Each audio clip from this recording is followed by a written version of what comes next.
Welcome to Behind the Mission, where we take a closer look at the duty bearers across the African continent, and we unpack the work that they lead on, as well as their vision to building the Africa that we want. Now, today we are going to be using this episode to commemorate International Women's Day. My name is Janice Kumalo, and today with us we have an esteemed guest, the AUC Deputy Chairperson, Dr. Monique Nsanzabaganwa. Before I go forward, let me just ask you to say hello to us, Your Excellency. Thank you, Janice. Good morning.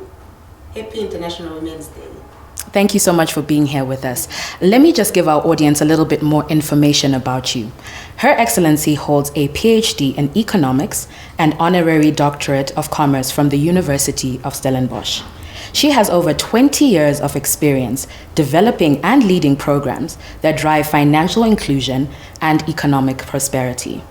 Now, Your Excellency, thank you so much for your time today. Thank you. You have had such an illustrious career, and your raison d'etre has been development in tandem with the financial and economic inclusion of women. Now, every year, we celebrate and commemorate International Women's Day.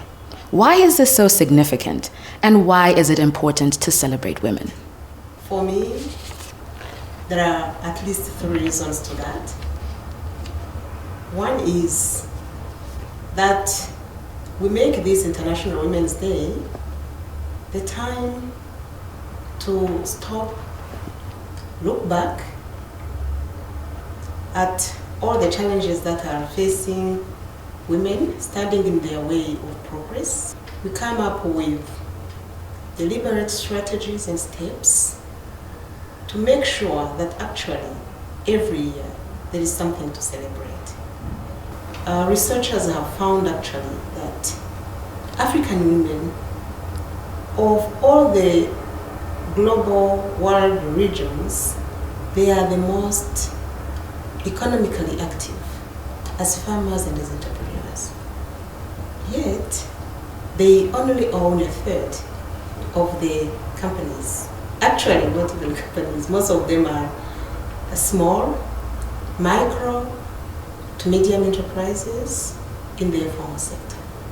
So now imagine if this demographic could have access to finance, could have capabilities to earn an income, to save and own assets, financial and otherwise, invest in improving their lives and the lives of their families, have access to insurance so that they can protect themselves, their businesses and their families. Actually, this would unlock a lot of potential for our continent. Not doing that, not empowering women financially and economically, is actually holding back the African economies. So we need actually to ensure that as we celebrate and as we climb this ladder together, we make sure that we put in place reinforcements such as policies, regulatory frameworks, access to finance, deployment of capabilities, setting up accountability measures so that actually this ladder we are talking about doesn't collapse. Thank you so much. I cannot get over the imagery of this ladder that you keep speaking of. And you said imagine. That gives us a little bit of hope moving forward. Thank you so much, Your Excellency, for discussing tangible efforts towards bridging the gap as well as strengthening the ladder that you've been mentioning from before. And I really appreciate the fact that you also mentioned yourself as Deputy Chairperson of the African Union Commission, because it goes into my next and favorite question. I'm sure everybody listening would really want to know, to become the Deputy Chairperson of the African Union Commission as a woman, what steps would a young person or even a young woman like me have to take to follow in your footsteps? That's a tricky one, but I will share. One thing I like to say, especially to my daughters, my young sisters, and my fellow women, is that education is a base to every success. it doesn't matter what you get educated in. Actually, the subject, what's important is that you're an open person, that you're knowledgeable, that you're hardworking, that you're disciplined. That's number one. Number two for me is that you must uphold some set of values that will characterize yourself.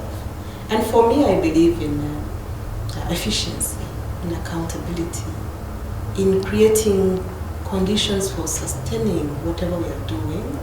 And I believe that as a leader, I must uphold a moral authority and be also showing integrity. Because,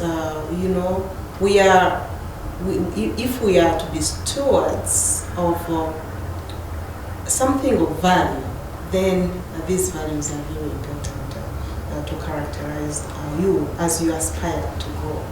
I would also say that always do listen to your heart, especially women. Your heart can speak to you, and your passion can tell you, actually, this is what you should be doing. And once you follow that, you always be motivated. You have the energy to aspire, and not just to look at yourself and elevating yourself, but what is it in it for others? How are you contributing to improving lives around you? That's really, very, very important. Be a constant learner. I think it's another one. And learning means learning what others are doing, learning from your mistakes, learning, really aspire to improve or challenge the status quo, not just settle for less, and try to aspire. And never let down the trust that has been put in you. We are saying today to our youth, to our girls, to women, that actually be confident in yourself because you're capable of so many things. And if someone tells you so, you should tell yourself that actually you don't have the right to deceive them, and work hard to always really excel at whatever you are doing. So, to the young women, my job as your young sister, I could be your mother. I don't know whether I could be a grandmother. I tell them actually that my job and my colleagues' job is really to make sure that the environment for you is conducive, so that you can climb the ladder as faster, as quicker, and as higher as possible.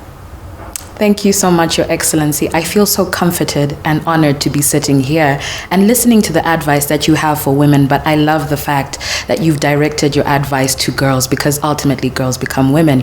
And the importance behind what you have reiterated, education is important, having the values is important, but also looking inwards and staying true to yourself and understanding what it is that you can bring to your community at large. We have come to the end of our episode. Thank you so much, Your Excellency, for sitting here with us and having this excellent conversation. Thank you so much. Thank you. Thank you so much for all who have joined us for the first episode of Behind the Mission. Now, make sure you stay tuned because we have so many more coming.